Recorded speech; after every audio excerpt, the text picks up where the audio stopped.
Hello, Lorie Ladd. Hello. So great to have you on the podcast today. Lorie is an Ascension teacher and a medium, and Lorie, is just an absolute thrill to have you today. Thank you for being on the show. Thanks for having me. I'm excited to be here today. So it's Me a too. powerful day. So I'm excited to sit in and see what comes through. Exactly. Me too. So, here we are, Lorie, it's the day after the election. And already what's trending on Twitter is that Donald Trump has taken the election and that the Democrats are trying to steal the election. we are living in crazy times, I know. So what do you think about that? Yeah, I mean, I sat this morning and tapped into sort of the guidance about what's going on, because there's definitely some anxiety within me of like, oh my God, are we really going to win? i.e., is the light really going to be able to move through the dark? And my guide said, absolutely, the light wins and the dark is going to be seen. And what we've seen in the last 9 months is exactly that, which is, this is an evolution in consciousness. This is what the spiritual community likes to call ascension, but really it is an evolution in consciousness and a collective consciousness. And so what that means is that anything, any person, any event, any paradigm, any program, anything that is in a lower frequency than where the human collective is shifting into, whether that group, that person, that paradigm wants to shift or not, is going to be shifting. And when darker consciousnesses like corruption, greed, power, control, manipulation, fear, censorship, when it starts to be forced to shift, it starts to dismantle. It starts to come out of the dark. The shadow is seen. We start to see what we haven't seen for thousands of years, sort of like the Wizard of Oz. And all of a sudden we're pulling back the screen and we're starting to look at all of the corruption, all of the manipulation, all of the mind control, all of the fear. And one of the largest systems, at least for the United States, is the political system. And so what we are watching in this election with Donald Trump is the dismantling of our political system. We have to see the corruption. And unfortunately, our bodies have to experience that anxiety, that worry, that stress, whatever we may feel. But the practice is holding the light, knowing that it is impossible when you are on a trajectory, which the human collective is on, towards higher states of consciousness. It is impossible to be pulled back. So if you think about an individual winning that is part of the old system, it's almost impossible for that individual to win because they are part of the system that we are dismantling. So it doesn't make sense that we would move back into a frequency that we are literally shifting out of.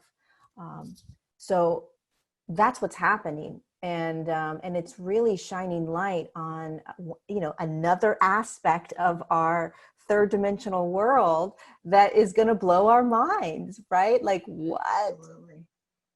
I know it's so crazy because I mean the way you explain it, it all sounds like it's all kind of just rolling out the way it's meant to. It's spiritual evolution is happening whether we want it to or not, and yet when you look out from this, it just looks like so much chaos and craziness. And I have people texting me, they're anxious and oh my goodness, it looks like this, it looks like that. And you're absolutely right. When you just narrow it down to, this is not about politics, this is not about the virus, this is not about Black Lives Matter, this is about our spiritual evolution that has rightfully come as we've needed it, and that to just kind of dismantle all of that and trust in that process, that we're moving this way. And because we've been already, the narrative is already breaking down.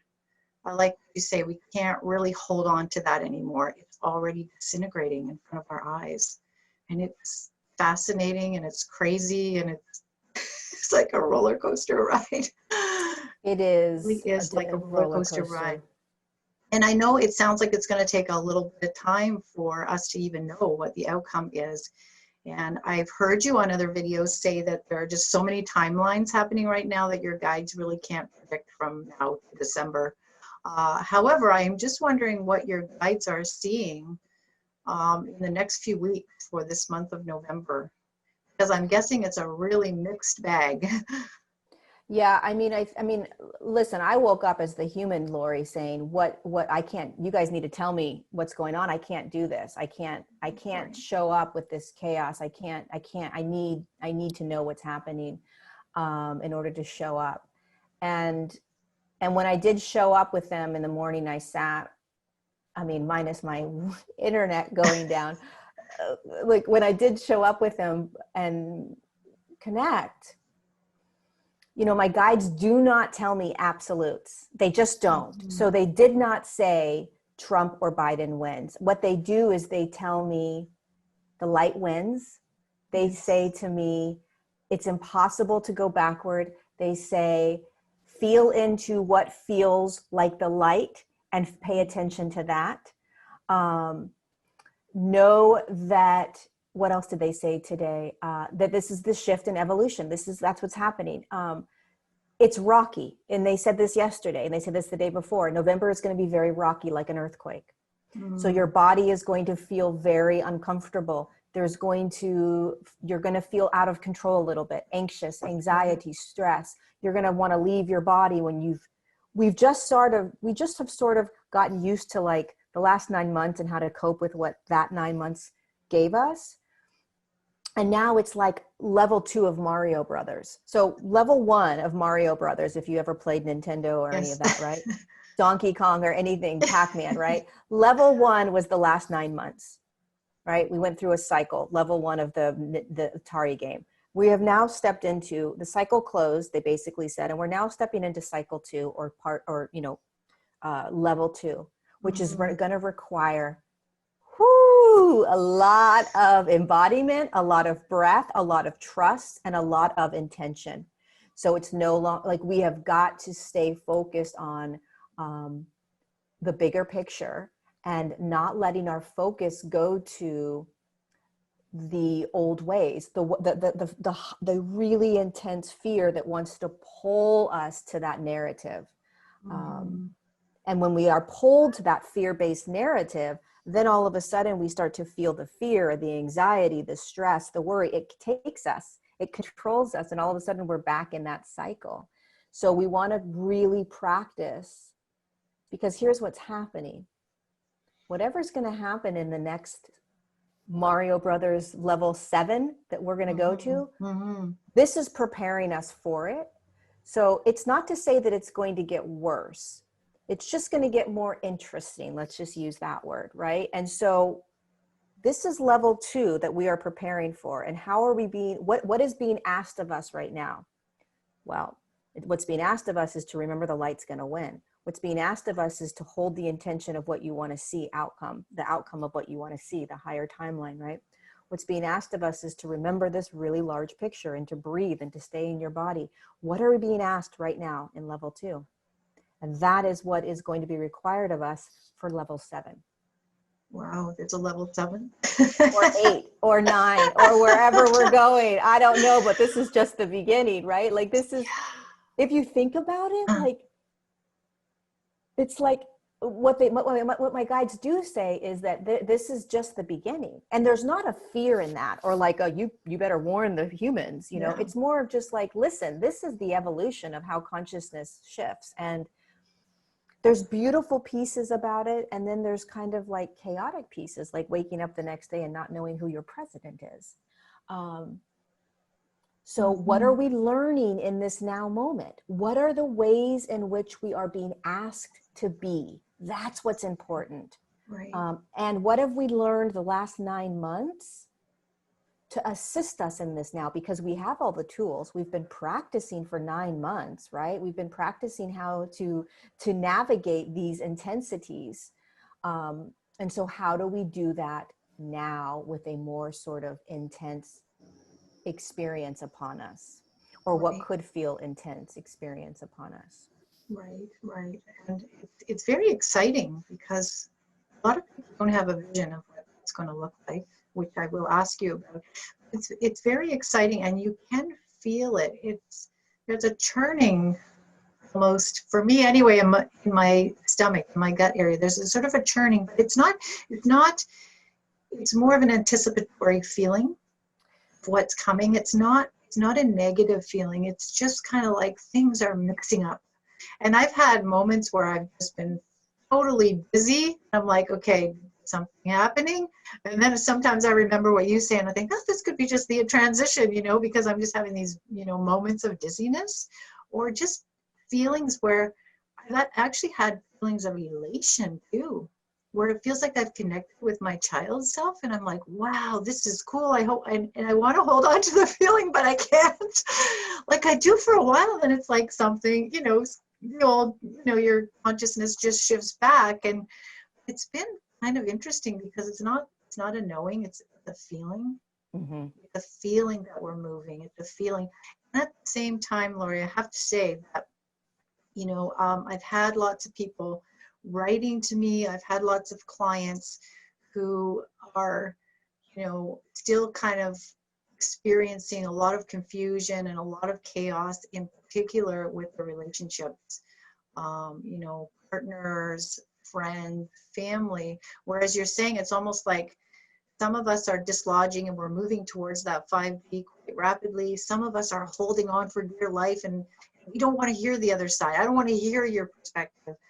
And so that's what I'm hearing a lot from clients is I'm hearing, how do I be in my relationship when I'm, going through this spiritual evolution and I'm conscious and I'm aware of it, and my partner or my child or whoever it is or my friend is just not on the same page. And that's fine. They don't want me to talk about my reality. And so that disconnection is happening in so many relationships. And so that's a question I have for you. What suggestion or advice would you give for people of how to be in that situation? I mean,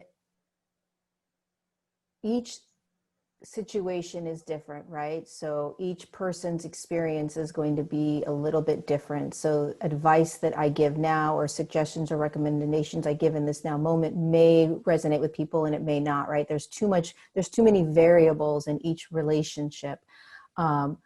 So here is what is coming through about relationships, whether it's partnerships, whether it's children, whether it's friends, whether it's other family members, coworkers, is we are learning. It's not about the other person. That's the first piece. Okay, so it has nothing to do with the other person. It has everything to do with your sovereignty. So we're learning how to be sovereign. When you start learning how to be sovereign, nothing matters externally in terms of how somebody is being, responding, reacting, any of that. And this is something that we have been taught not to do. So sovereignty means that you are, first of all, you're in your body. So you're actually kind of feeling yourself, you're feeling your body, you're feeling your breath, you're feeling your emotions. That's the first thing. You're actually feeling. Sovereignty is connecting into your truth, right? Sovereignty is knowing that you are safe, not physically safe, but you are safe to be an energetic being physically as you walk about the world. So you are not a victim. Sovereignty is not playing in victimhood, which means that when I have an interaction or a conversation with someone, they are not doing anything to me. I am choosing every now moment. That's sovereignty. And so when you start understanding sovereignty, when you are in relationship with somebody else, you start to recognize that you are choosing how you're going to be with them, right? And so you're starting to observe and watch how this relationship is playing out. What are they asking of me? What do they want me to do? What are they needing me to do? What am I actually feeling that I need to do? Where is my truth? Where is my alignment? Am I reacting and responding as a trigger, right? Am I getting angry? Am I playing in the energy that they're playing in, right? Am I perpetuating some sort of cycle or contract that I have with them?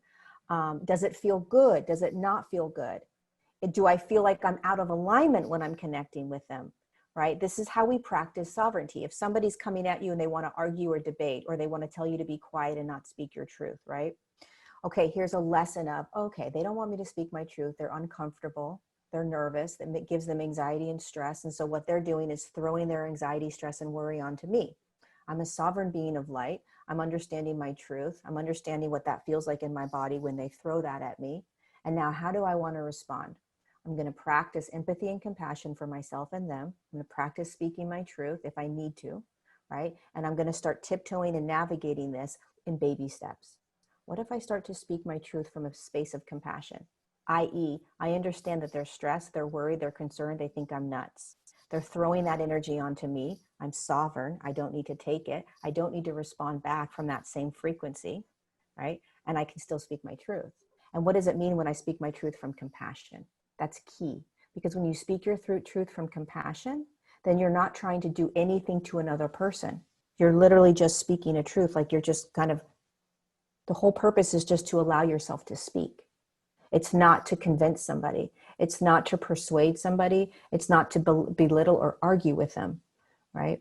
And maybe it's a matter of not speaking the truth in that now moment. Maybe you know that that person would only get them more riled up, right? So you have to navigate each relationship Right. differently, right? Your parents may be different than your husband and wife, than your child, than your coworker, but it's all about practicing sovereignty over and over and over again, and how and what, and that's the key. Right. In So navigating relationships. right. Like that. That's beautiful. That's great. So if I'm understanding correctly, it's like holding your truth with compassion and empathy, just holding your truth, not burying your truth, not throwing something back at someone else, but just holding it and embracing it.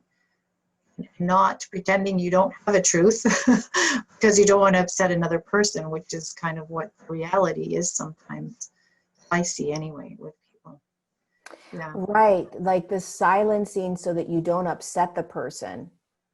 If that's where you're at least observe that that's what you're doing, right? So always observe.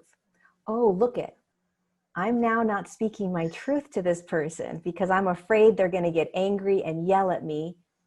So I'm not speaking my truth. That's okay, right? You're aware of it. You're observing it. Maybe next time I'll speak up a little, right? Or, God, it was really easy for me to speak my truth in front of this person, but look at how challenging it is for me to speak my truth in front of this person. So it's not a right, wrong, good, bad. I'm doing a good job. I'm doing a bad job.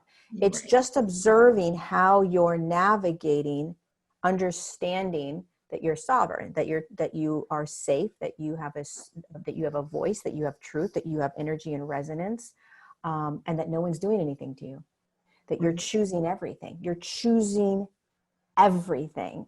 And the more you become the observer, the more you realize that you're choosing everything.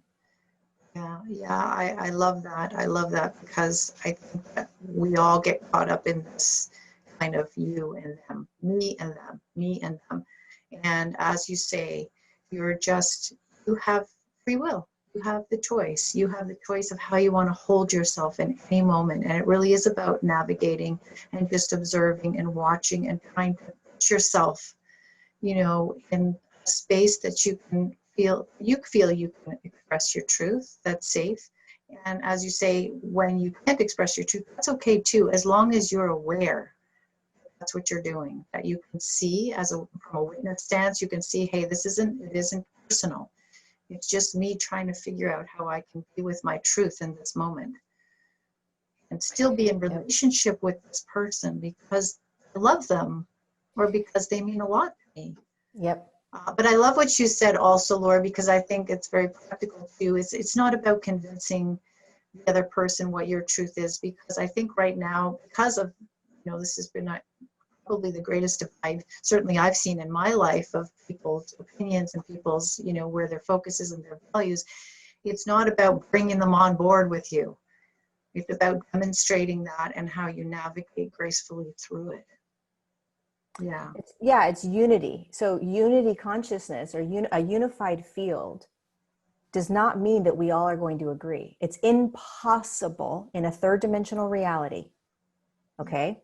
It's impossible to all hold the same truths and the same beliefs. It's never going to happen as we continue to stand in a third dimensional field. Now, as we shift, there won't be a right, wrong, good, bad in the way that it is now. And we won't even be thinking in terms of my truths. We will just be.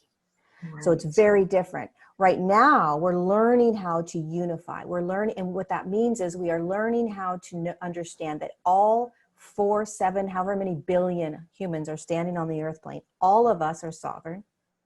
All of us are holding a frequency, and all of us are going to have a unique, specific truth. And that may not be my truth, but we're all standing on the same ground. We're all standing on the same earth plane, and we're all standing in the same arena. And we are being asked to try to practice allowing ourselves to have our truths, our beliefs, our opinions, without trying to convince, belittle, or bully, or anything else that you want to do, anyone else for not holding the same frequency, truth, beliefs as you. It doesn't mean you don't educate. It doesn't mean you don't teach. It doesn't mean you don't speak. It means that you are doing it from a unified field, which means, listen, I could care less what happens other than this is what I am called to do. This is what I am called to share. This is what I am called to speak. And it's sort of like you're just throwing it out there instead of taking an actual person and saying, and throwing this at them. You've got to believe this. You've got to see this. You're stupid if you don't understand this, right? It's a different energy than, oh my God, I have so much information I want to share, and I'm going to share it without this attachment or judgment to those that don't hold it. Right, right. Beautifully said, beautifully said.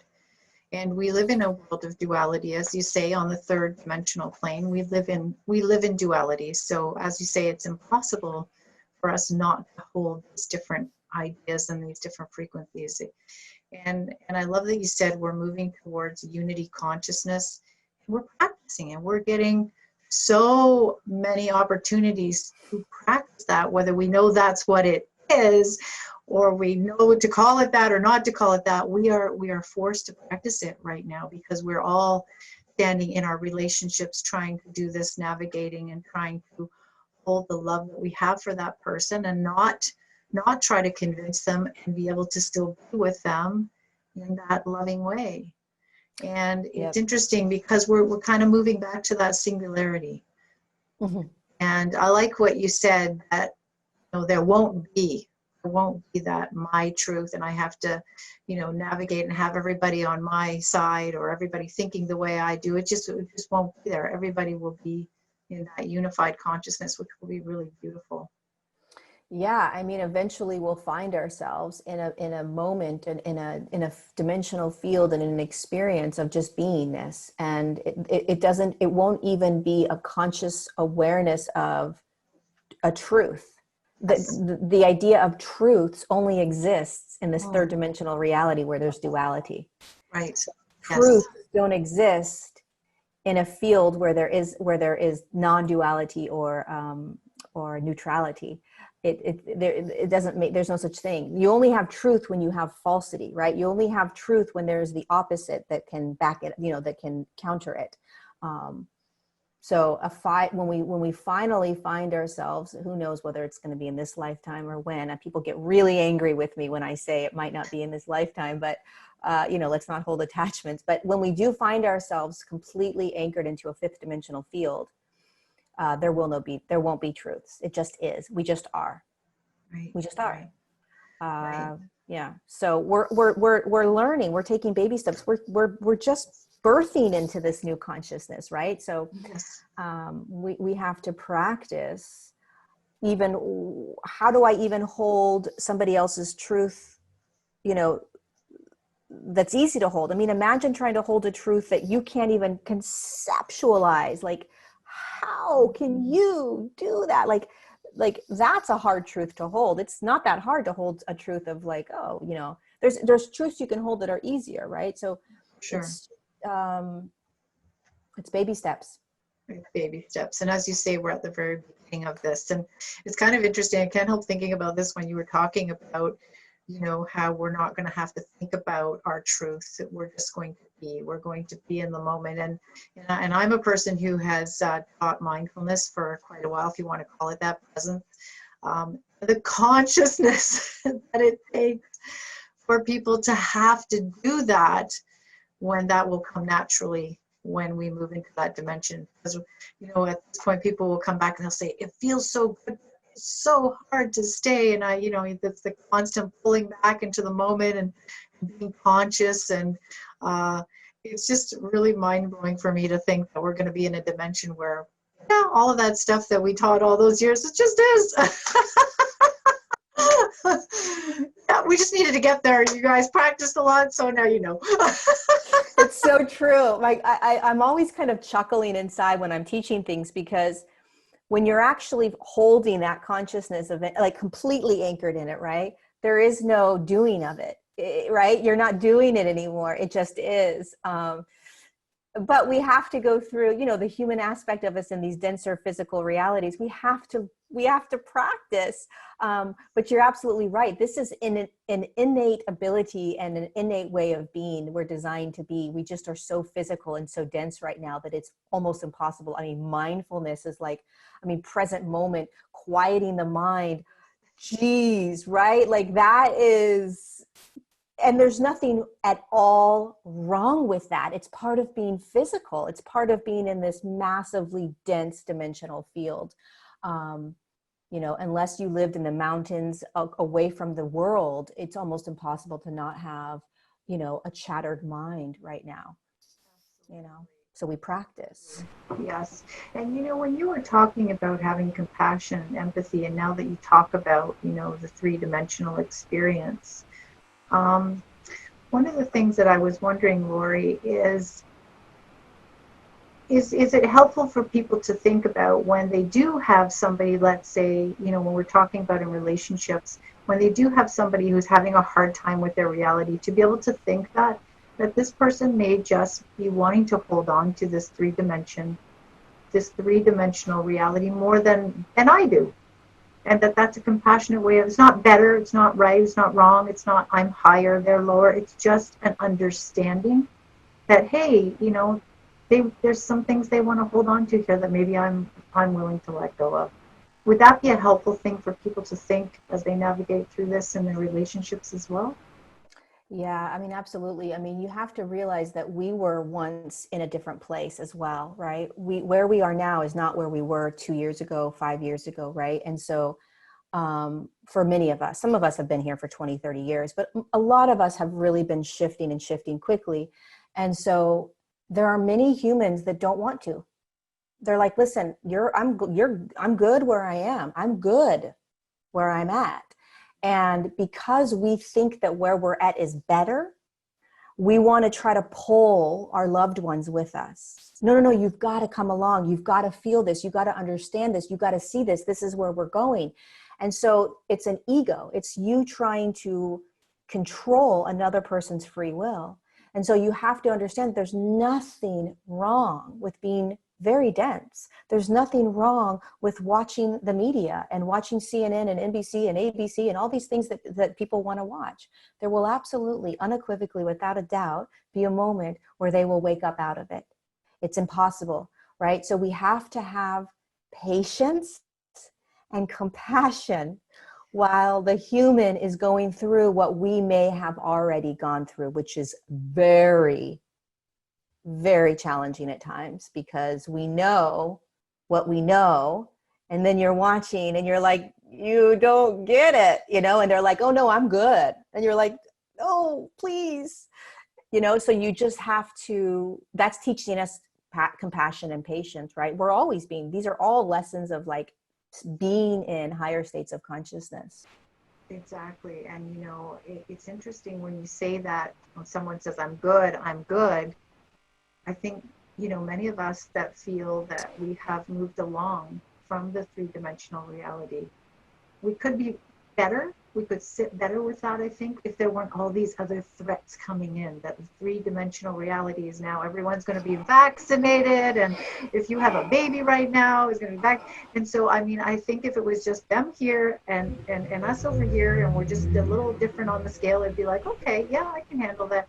But there's a worry, there's a concern that, oh my goodness, but you know, if someone comes to your door with a vaccination, and you're entrenched in this three-dimensional reality, you're going to take it. So there's all these other threats around that I think are causing people that may be like, yeah, let's go over here and play. Let's see what it's like. Unified consciousness. I love this. We're, you know, spiritually. And then they see that there's all of these things that could start happening to their loved ones if they don't come along. And so that's kind of an interesting, because there's so much deception and other things going on right now. It's not just a matter of us moving, it's a matter of us moving with a bunch of threats around us. Yep.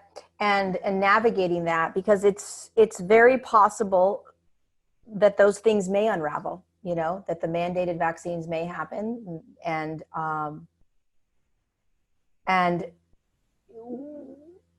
as somebody that's standing in a higher state of consciousness, right? Understanding what is unraveling and what is occurring, watching somebody that you love not participating in that could cause anxiety, could cause stress. So the first thing is we just want to stay present and wait for that now moment to actually arise, because it may not arise, right? So we want to stay as present as possible and not necessarily prepare for the worst. Why are we not preparing for the best? Why do we always instantly go to preparing for the worst? It's very an interesting way of being, right? We prepare for the worst because that's what we're told to prepare for. We're not told to prepare for the best, even though the best is yet to come and the best is where we're going. Somehow we're still buying into preparing for the worst, which may or may not unravel. And so what I always say is wait until it's at your doorstep, right? And until then, trust.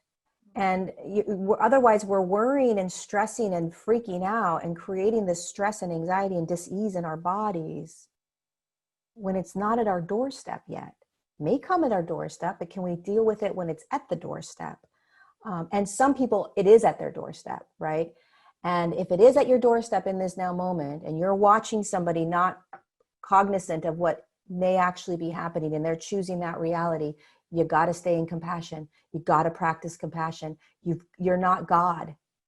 You're not the end all be all of people's realities, right? And so we have to practice compassion and trusting that it's all going to be okay. We can't have this awareness that we are here to fix all of it, because then you're going to find yourself in suffering, right? There has to be an aspect of surrender to all of this. You know, I think about my guides all the time. They've been watching this human experience play out for a very long time. And they've watched us do some really crazy things. And yet they've always just held compassion and empathy and love for us, because they knew where we were going no matter what. They knew what was happening no matter what. So if we watch these things unravel in front of us, it's not going to be fun, perhaps. Perhaps you're going to get angry and want to, you know, convince them and pull them aside. But at the end of the day, this is about practicing compassion, empathy, and love as we watch the human go through this. And they may not be doing it the way we are, but can we have compassion, love, and empathy in the uncomfortableness, which may be uncomfortable for you? Because our guides aren't God, and we're not God. I mean, we're all God, but we're all source. But in physicality, we're not here to play God. Our guides are not here to play God, meaning you got to do this, you got to do this, you got to do this, you got to do this, right? It's about surrendering and trusting in the midst of it. And that's very difficult when it comes to vaccines, very difficult when it comes to what we're about to step into. Yeah, and more challenging Yeah, for sure. And I like what you said. We're really in a time where faith is hugely important. This is a real test of our faith, for sure. And use the word trust. That faith that, you know, despite all of that we see happening, vaccines and 5G and all of that, that we trust that, there is a divine source there that's guiding us, and that, it might look like the tsunami's coming. At the same time, I like the other part that you said, if we keep focusing on where we want to go, and we keep focusing on what we could be, and the best that's yet to come, and we have that faith, and we hold that trust, and we hold that truth, and we pull out of it. We really pull out of it. I mean, I can tell you that working with a lot of clients as well, always the very thing that really makes a difference and makes that internal shift for people is that surrender. Yep. And just have that faith, surrender, that, hey, I am not in control of all of this. I can control the things that we talked about today. I can, be in my sovereign space. I can have compassion. I can have empathy. I can recognize that somebody else might be here and I might be there, and it's not a judgment. It is what it is. And that is a beautiful place to be, because then you are free. You Absolutely. are totally free. And I see this a lot in people when they make that shift. It's so exciting. And yet, even though we're very familiar with surrender and faith, a lot of times it's not the first place people go. At least in my line of work, it's not the first place people go. They want to try this, they want to try that, they want to try this. And that's kind of, sometimes it's more the last place they go. The power of that is really, really significant. Really significant. The reason it's not the last, it's the last place they go is because we're designed as humans to be in control. Right. We're designed to be in control. Yes. And when you give everything over and you hold faith and trust and a knowingness and surrender, it's the most uncomfortable experience in the beginning, because there's nobody telling you or showing you that it's absolutely going to happen, right? And there is no signs along the way. There's no calls that you get that say, yeah, you got it, keep going, right? Blind faith, absolute surrender and trust into the divine knowingness that the light is winning and that we are shifting and that all is well in the midst of what we are watching is by far the most challenging piece of this entire experience. And yet it is exactly what we are being asked to do. It's what I was being asked to do. And I woke up this morning. I mean, listen, I talk to my guides and I see the bigger picture 24/7. And I still woke up like, oh my God, how do I keep the faith in this? And so it's a constant realignment back into your body, your breath, your knowingness. What do I want to focus on? It's huge what we focus on. It is absolutely imperative that you recognize where you're being pulled and what you actually want to focus on, because that is how we are creating the next reality for humanity. That is how we are jumping into these higher timelines. And that is how we do this. And it's not foo-foo, it's not spiritual, it's not woo-woo magic, it's energy. It's how we are designed to be as multidimensional humans, stepping into higher states of consciousness. It has nothing to do with woo-woo spiritual nonsense. It has everything to do with the multidimensional human that we are, holding higher frequencies of light in our body, accessing abilities that we didn't have in a previous now. Right. Yes, and that's one of the most powerful truths, isn't it? That what we focus on, what we create. And right now, it's easy for all of us to look at the drama and focus on the drama. Oh, did you hear that? Did you read that? Did you see this on social media? Oh, I can't believe this person said that. This person said this. That's easy. Yeah. It's easy. What's powerful is to be able to hold your focus on what you want to see, not what's happening. And that takes a great deal of consciousness, and it takes a great deal of awareness. It's so powerful. And we would all be moving along a lot more quickly if we could do that. Because I guess in my opinion, I feel that's what's holding us back. We're you know, it's kind of like, I want to get a visual, like you gave a great visual of the Mario game. It's kind of like we're all like holding on to the surface of what's pulling away, and we're just like holding on to it and talking about it over and over, and we're watching it, you know, we're kind of watching it slide away. We're not, we're less, let's say we're less focused on what's over here. What's over here? This looks pretty cool. What's over here? I mean, this is no longer. So what do we have going on over here? And actually, now that I say that out loud, this is what, and not to really make this political, I don't really want to make it political because it isn't about politics. However, I think that, you know, all of these things we see coming at us, they're catalysts for us to make this change. They're moving us in a certain direction. They're helping us to put our focus on something else.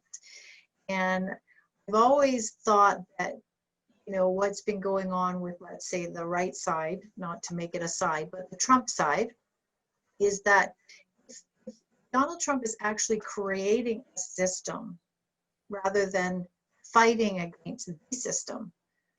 I mean, if that's actually happening, and we're talking about the movement, the peace movement behind everything, it's brilliant.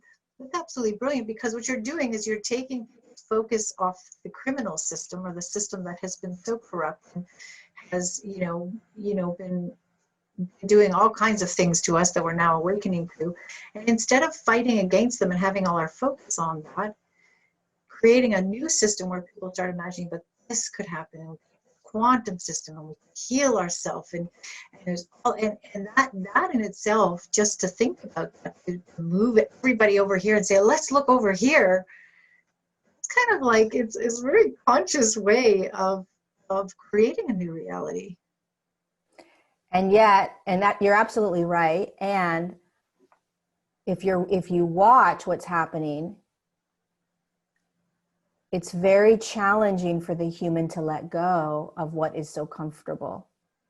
And that's what we're seeing is, we're seeing two things.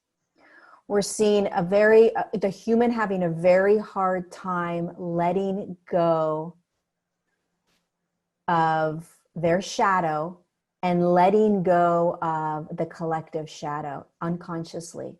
We're also seeing the darker energies or lower consciousness energies, humans, non-humans, whatever we want to call them, getting louder and trying to remain in this controlled state as we are being pulled into the light. And so there's a caboose, there's like a train that's leaving the track, right? And it's heading into the tunnel, into the light, and you've got the end caboose that's like, I don't know what that is over there, but it's different and it's not normal, and we don't do it that way. I don't like that. And I'm being told all these things about that train that's heading into the light, and I'm believing it. And it's like you're watching this Twilight Zone show of the dark and the light. And the dark is trying to hold that caboose back as long as it possibly can, but you can't hold it. It's going, right? And so Trump is sort of this catalyst of massive change in systems that have been in place that are not going to be holding frequencies that the train is going to. So he's got a pull, right? And it's it's really, I mean, you can see how challenging it is because people don't like change, and they definitely don't like to see dark shadow. We have a very hard time believing that humans could be corrupt.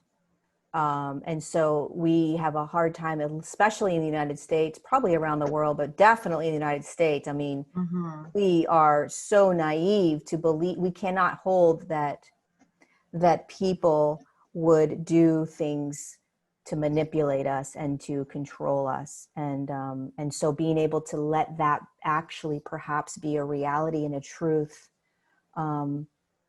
is very challenging. Yeah, absolutely. And I mean, especially because of the depth of it. I mean, it's not just a couple of things. It's like, you know, you've been on a stage And basically it's been created for you. And we've created the movie you're in.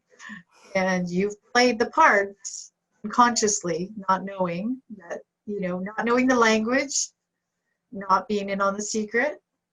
And your whole life has been orchestrated in that way. I mean, that's quite a lot for people to digest, right? Yeah. And almost breaking the barriers of, like, some people I've even witnessed, they just can't even, they can't. Their mind will not let them accept that this could be the reality or the story. Yeah, it's very challenging. I mean, it's cognitive dissonance. That's what we're dealing with, is cognitive dissonance, which is a beautiful defense mechanism. So if you can't hold a truth that's coming up in front of you physically, here comes a physical truth, right? And you cognitively cannot hold that truth, you're going to have a dissonance, which is, I see that truth. It's an absolute truth, but I am not going to hold that truth. I'm not going to believe that truth. I'm going to believe the absolute opposite, even though the truth is directly in front of your face. Right. And we're seeing that, right? We're seeing that over, and you're watching it and you're like, this is interesting, right? But it's also okay, because there will be more, and there will be more, and it will be gentle. It will be very gentle how this unravels. But it's going to take patience. It's going to take patience, for sure. It's going to take patience. And having said that, what do you think can you describe what people might expect moving into this higher frequency? What would their reality look like, to the best of your ability to describe it? Just based on my own experience, right? Because I can only speak from what I've been experiencing as I move into higher states of consciousness. So what I've been experiencing is a massive amount of freedom. And what do I mean by that? Nobody's controlling me anymore. Nobody is doing anything to me. Nobody's making me feel anything. Nobody is telling me what to think, telling me what to feel, telling me how to do anything. I have this sense of freedom that I've really never had before as I step into higher states of consciousness. I have a sense of compassion that I've never had for myself and for humanity. There's almost like these new goggles that I have, that I'm looking out, and it's just holding this whole experience with more compassion. So you start feeling a lot more compassion. This is all very natural. You also start to really connect to your body. So you start listening to your body. You start recognizing that your body is actually kind of like a separate piece to you, right? And it's playing a really important role. Not only is it the piece that's increasing in frequency, but it's telling you what it needs, right? And it's guiding you through this, and it knows what it's doing. So you really start to get a great relationship with your body again. The other thing is that you don't fight, struggle, attack, or judge any emotions you feel. Anything I feel, it just is. I no longer judge. I no longer attach. I don't care what I feel. It's almost just like, oh, what's today? Oh, I'm feeling this today. When am I going to feel something different today, right? Like, I'm in a flow state. When you move into higher states of consciousness, you're not concerned, worried, or attached to anything that you feel emotionally, because it doesn't matter. It is all just emotion moving through you, and it's clearing out of you. So there's no worry or fear about what you're feeling. I mean, I could go on and on and on, but those I think are really powerful parts of stepping into higher states of consciousness. Yeah, it's almost like what you're describing is you become more about the awareness of you. Yeah. Less about you as a defined person with defined ways of being or different emotions that are good or bad. It's just an awareness that you are just moving fluidly through time, and sometimes you're this emotion and that emotion, but you recognize it, that you witness it, you watch the experience, but you aren't reacting to it. Because you know you're not it. Yes. You're just Yeah. experiencing it. And so when you realize that you're not the emotion, and that you're a badass, excuse my language, but like you're amazing, you're a rock star, like you're nailing this human journey, right? Mm-hmm. And Mm-hmm. when you have that awareness of like, dude, I'm in a physical body and I'm navigating physicality and it's insane and intense, and I'm doing a badass job if I feel whatever I feel, right? And that's how I look at my life. Like, Yeah. Lorie, you're awesome no matter what you feel. The feeling is not you. The feeling is the experience of a consciousness, and that's it. Yeah. And that's freedom. That's freedom. That's total freedom. And also that, you know, you really can see yourself from that higher state. You can really see yourself. You're not lost in kind of, I guess, that whatever's going on in your nervous system that's blocking everything. You see clearly, and you can see yourself, and you can see your purpose. And it is total freedom because there's nothing that's impeding on your freedom when you're in that state of mind. It's just like I agree with you too. I mean, I've never felt so free as well, and I don't think it's because I never was free. I think it's because I've made a choice. I've made a decision that I'm going to be free. And as the freedom starts to come, you know, limit ourselves, as these freedoms start to become more limited, is what I meant to say, freer I feel because I keep choosing freedom. I keep choosing freedom. I keep choosing freedom. Now I'm like, I'm really free. I Yeah. mean, some of the things I'm doing, nobody else is doing out there because they don't think they can do. Yep. They can do.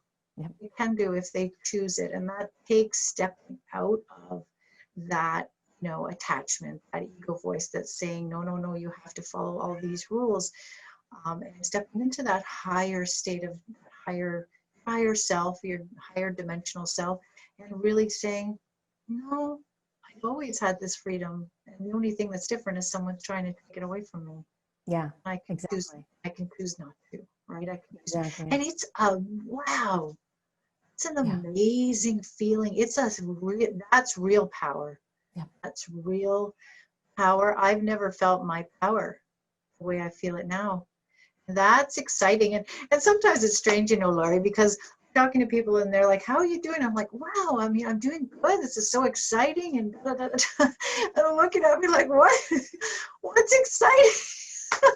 What are you eating in the morning? Like, what reality are you living in? But I'm excited about what's coming.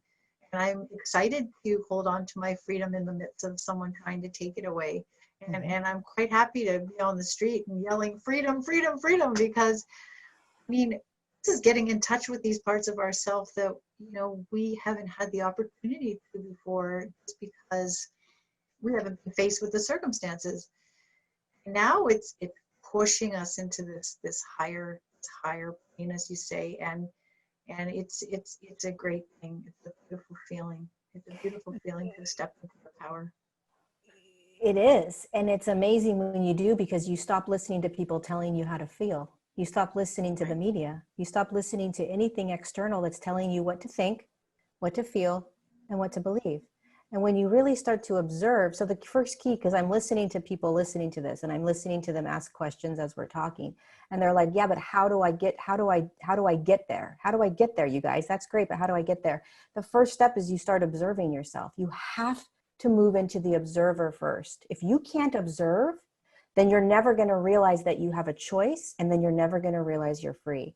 So you have to start to observe everything. So I am now getting into my car. I am now making dinner. I'm now going to the grocery store. I'm now picking out an apple. Like, start with the simple things, right? Yeah. Start observing the simple things. Oh, I'm now going to choose to watch this television show. I'm now going to choose to pick up my phone. Like, you have to start to observe yourself. And then you start to observe the aspects of you that are completely unconscious, which is I instantaneously turn on NBC and I just buy into everything they're telling me, right? Then you start to say, I'm turning on NBC, and now I'm going to observe myself while I watch this person. And then you start to say, how do I feel as I am listening to this person that I've watched for 25 years tell me things? Right. That's how you step out of the matrix. You start to say to yourself, I'm watching someone on TV. I don't care their name. I don't care how long I've watched them. I'm going to now move into my body. Okay, great. I feel my breath. And now I'm going to feel. What is it? What are they telling me? What does it feel like? What does it sound like? Are they convincing me of a fear? Are they telling me that things are going to get worse? Are they telling me that I have to prepare for doomsday? Are they telling me things that they're not showing me as proof? Okay, fascinating. Right. Now what? That's how you start to take your power back, and that's how you and I became free. Right, right. And I absolutely hear you. People are going to excited to hear that, but they're going to want to know how. And that's a really great explanation. And I like to use that as well. I like to tell people too, that very same thing that Lori's talking about. Sometimes I tell people, just imagine that you step outside of yourself, like this, like ethereal self is watching your physical self. And you're just watching, and you're watching what you do, you're watching how you react, you're watching how you respond, and suddenly you realize, hey, I'm really getting upset about this. I didn't realize I was so upset about this. Oh, look what I'm doing. Oh, wow, look at how upset my partner's getting. And it's quite an interesting experience. And that's, sometimes people can relate to that, like step outside and watch.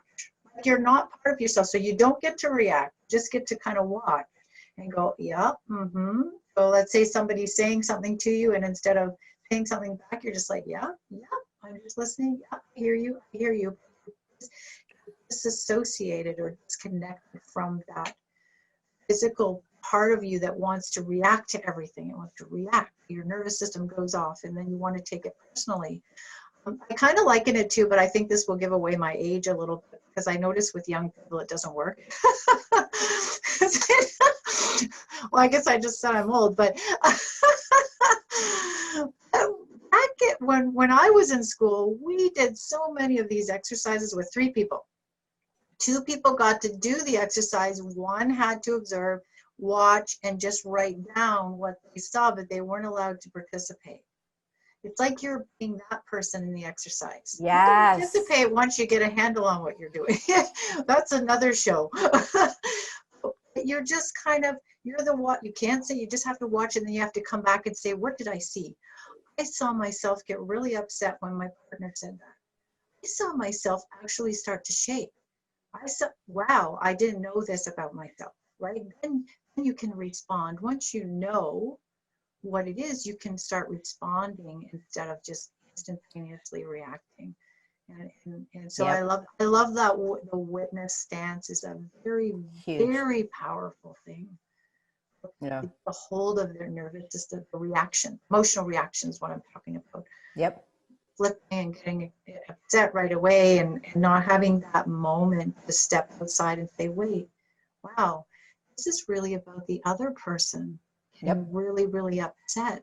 And I'm acting like it's about me. Right? 1,000%. And the best piece for me is when I choose to engage. So you once you're the observer, Yes. I love this example I gave the other day. Once you're the observer, then you're like, am I going to engage? I'm going in. I'm going to argue. Here it comes, right? So I was at the grocery store. I do this all the time because I'm in such an observer space all the time that I'm always choosing how I'm going to be. Always choosing how I'm going to be.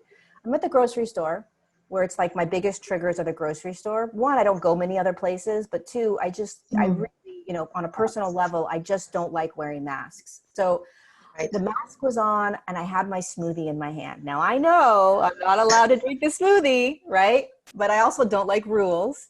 And so I'm at the checkout, and she's doing my little, she's doing my groceries, and I'm aware that I am about to start. I'm aware that I'm about to trigger her, right? Because I know that I'm now going to take a sip, and I'm completely aware that this is going to create something. So I'm not a victim, and she's not doing anything to me, okay? I am creating this situation. I could have waited until I went outside. Take my little mask off, drink my little smoothie, kind of knowing that something's going to happen, but I'm aware of it. Here she comes. Put your mask on. Do not take your mask off. You cannot drink. Then I say to myself, okay, Lorie, you're very irritated. You just created this scenario. Now what are you going to do? Are you going to respond back, or are you not, right? And I make the choice whether I'm going to create another piece, or if I'm just going to settle back and leave, right? And I just didn't even, I just chose to just not respond. I already created the event in the first place. So why perpetuate it? But the point is that I was in power and in control and choosing the entire time. And you then have the ability to create every single moment of your reality. Every now moment is your reality that you're creating, and how you're going to respond to it. Everything, every now, the more you become the observer. That's the definition, isn't it? Creating your own reality. Yep. You choose. Yeah. And when you are experiencing something that you don't want to feel and you don't believe you chose, but it's all of a sudden an experience you're having, right? Then you choose to allow yourself to have the experience, meaning I'm just going to allow myself to feel this, right? Here comes anger. Okay, I'm just going to feel the anger. And then I'm going to choose to focus on something other than I'm feeling anger, right? If I'm feeling anger, there's something wrong with me, I'm feeling anger, then you're just grabbing anger and holding on to it and making it some big ordeal. Instead of, I'm going to choose to just allow myself to feel the anger, not make it a big deal. And I'm going to choose to focus on something else. Like, okay, now I'm going to go, grab a coffee. I'm going to go write a note to somebody. You don't make the emotion a big deal, right? We make emotions such big deals. It's like, why are we making the emotion such a big deal? Let it just be. And then guess what? It'll all of a sudden be gone. And something else will come up, right? And then something else will come up, right? Yeah. It's when we hold on to it. Yeah. When we hold on to it instead of recognize that it comes and goes. It comes and goes. And once you start realizing that it comes and goes, you're free. Yes. Yes, there's another freedom. Yeah, you're like, oh my God, it doesn't matter because I don't care because tomorrow or like in 1 hour, I'm going to feel something else. So what the hell? If I start holding on to all of these, then I'm going to be really weighted down. Yeah. Right? Absolutely. You don't need to figure out what to do with emotion. You just allow it to be. You feel it and that's it, unless it's related to a trauma, and that's a whole other subject, right? Yes. Yes. But, yeah. Yeah, exactly. It's that freedom of knowing that, there's nothing really anchoring you down, but you choosing to attach to it. And then when you attach to an emotion like anger and you say, okay, I'm angry, I'm going to be angry. I'm going to be angry all day. Or a good example is when people are driving and then they get really upset with somebody that cuts them off on the road, and they hold that. They'll drive all the way to their destination thinking about that person and just think about the power that person has taken from you. And you don't even know them. Right. They don't know you. So there's no intentionality towards you personally. Right. It's probably that this person is just trying to get somewhere really quickly or doesn't really care about the rules of the road, but it really has nothing to do with you. And then you're holding this rage and anger. And like you said, it's weighting you down and it's impeding on your freedom. Yep. It's impeding on your freedom. Unless you're aware and you're observing and you're like, I'm going to choose to hang on to this anger, right? I'm going to be in this anger. I'm going to be in it for like the next 3 blocks, right? What happens is it goes away. Yes. Because I do that. I'll be like, I'll get triggered by some stupid event outside that happens, right? Somebody yells at me about something or other, right? And then I initially feel that anger, and then I'm like, I want to feel the anger. I'm going to feel this anger, and I'm going to hang on to the anger for a little bit, and then it just goes away. It just is gone. Right. Right. The So difference is you're choosing. Yep. Yeah. That's what we really want people to get from this today. Is it's okay to feel those emotions. It's okay to hang on as long as you are consciously choosing to do it, and it doesn't have the same impact. Choice is everything. Yeah, because when you choose, the funny thing is it leaves. Even though you want to feel it, it's gone quicker. Instead of being unconscious and allowing and believing that the anger is controlling you, that you don't have a choice in it, and that somebody caused it, right? Then you become the victim, and then you get even more angry, and then you believe that the anger is in control. And it's not. It's not at all. And when you choose to just play in that anger, unfortunately or fortunately, it leaves a lot faster. It's my experience. So, yeah. Lorie, that's so well said, because that's the story of everybody's life in some area of their life. It reminds me of just working for somebody. When you're working for somebody, you have to get up at a certain time. I mean, it's a different, really right now it's a little bit jumbled up. You have to get up at a certain time. You have to be somewhere at a certain time. You have to ask if you can have an appointment somewhere else. I mean, if you're just having a hard day, well, you still have to go and you have to play by these rules. And, you know, if someone just told you that you could do the exact same thing over here, you could do it the way you wanted to do it, and you're working for yourself, essentially. You're doing the same thing, but you're working for yourself, and you can pick your hours as long as you do the same thing. That whole control mechanism that you talk about, the whole victim mentality, it just falls away, even though you're doing the same thing. It's just freedom of choosing to do it. Or let's say you don't choose to leave and do your own thing. Let's say you have to stay in that job for whatever reason, because that's just where you're at, right? I can't leave. This is my job. How do I choose, right? How do I choose when I don't feel like I have a choice? You choose the way. This is where sovereignty is key, because I always think about Nelson Mandela when he was in jail, you know, in prison for those 40 years or however long he was in prison. He always said he'd never felt so free when he was in prison. It's like, well, what does that even mean? I know exactly what he means, because when you are sovereign, it doesn't matter what anybody is doing to you or telling you to do.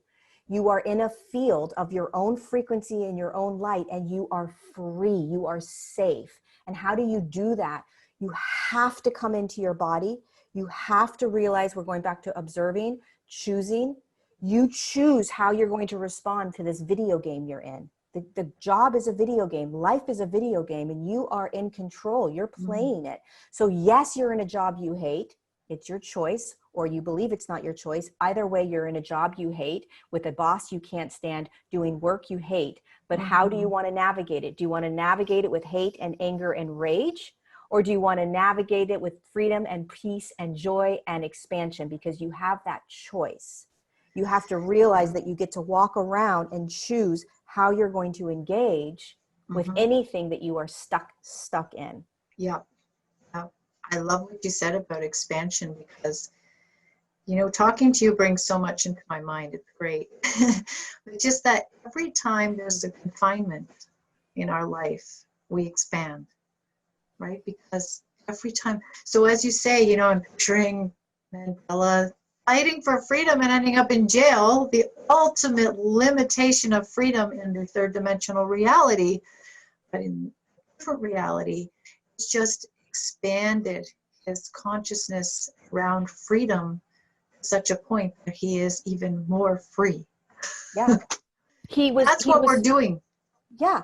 And that's what's so crazy. I mean, Nelson Mandela has come into my mind. I've never thought about him before, but in these last 9 months, he has come in so often, because the freedom that we are learning to feel is the freedom that he talked about that we couldn't freaking understand. Like, what do you mean you were more free when you were in prison? Like, I don't understand that. And now I 1,000% understand it, because the government, the countries, whoever wants to tell me anything, it's not going to matter. I am completely safe and free in my body. I'm completely safe and free in my sovereignty. Even if they take me to a camp, even if they imprison me, right? I may have some human emotions around it, but I will eventually settle into this massive expansion and freedom that I have within me. And I'm not saying that it's going to get that bad for us. I'm on the trajectory that we're going to be able to not follow the timeline of the Nelson Mandela prison and trainment camps, all these things, right? But this is what we're learning. We're being forced into sovereignty. We're being forced into freedom. We're being forced into experiencing these things, this expansion of who we are as beings of light, not contained to physicality. Absolutely. I mean, everything about this virus, shutdown, doing that. Yep. Everything suddenly, you know, we're being kind of, as our freedoms are being taken away, we're learning to expand within our own homes, within our own environment, within our own mind, within, you know, every time those limitations come on, it's just like us leaping forward into more expansion. It's actually seems to be having the opposite effect of what maybe the people that are imposing it on us might be thinking. We humans, we have a lot of dexterity. I've never seen so many people researching, talking about things, getting into their spiritual selves, their spirituality, connecting with God, their mortality. I've never, in fact, it used to be kind of a difficult thing for me, a challenging thing to put things on that was, this is so meaningful, this will change people's lives. 2 likes, they wanted to see the latest color of lipstick, or, somebody's pet jumps over something. And now you don't even see that. You don't even see those little things, because everything is about what we're going through, and people are just, they're waking up in droves, and it's so interesting, because now you see how the situation has really pushed people into that, into connecting with their divinity, into, what they want in their life, and being the best that they can be. So it's really, before it was just like massive chaos of us running around doing things, but now people are actually thinking about being, not just doing, and even what's to come. Are we going to work? Are we not going to work? Maybe I just want to be, maybe I just want to create, maybe there's options that are coming with this. So it's kind of interesting how this has really created, it's done the opposite. And that's the positive aspect of it, for sure. For sure. Yeah. So Lorie, do you have any final comments for people about anyone who's watching, about navigating through this? You've mentioned a lot of things. Do you have any final comments, or even any hope for people about how to hold their light, how to hold their light, I guess, as they see some of these things that are about to come unravel? Yeah. I mean, what I do, and what you can begin to do if you're really kind of struggling or suffering to just hold on to what we've been talking about, is first, just find your breath. Step 1, can you find your breath? And then start to feel into what you are listening to, what you are paying attention to. Feeling it, meaning, does it give me anxiety, stress, and worry? And if it does, why are you listening to it? Why are you paying attention to it? You don't need to. You can literally change your focus and focus on what you and I have been talking about, which is that we are moving into higher states of consciousness, that there is so much light on the planet and in the human body right now, that we are being pummeled and pulled away from what you have been designed to listen to for so long, which is creating the anxiety, the stress, and the worry. You don't need to listen to it anymore. You don't need to play in it. You don't need to participate. What you can start to do is focus on freedom, is focus on compassion and love and empathy for humanity, focus on the ability to make your own choices, right? Stepping away from this programmed way of being. Right? So get into your body, feel your breath, and then feel into every single thing you're engaging in. And from there, start making choices. Start choosing. Start choosing. Nobody's forcing you to listen to a news person, a woman or man, that's making you feel fear. Why are you doing it? What if it's not true? What if what they're telling you isn't true? And it's giving you this emotion. What if it's not true? Just ask yourself that question. Why am I, and let's just say it is true, why am I still allowing myself to feel these things? There's a million other truths out there that you can tap into that will allow you to feel expansion, love, joy, and peace. Promise you. Start feeling into what you have been playing in for so long, and asking yourself, do I want to continue doing this? Beautiful. Beautiful. Great And last words.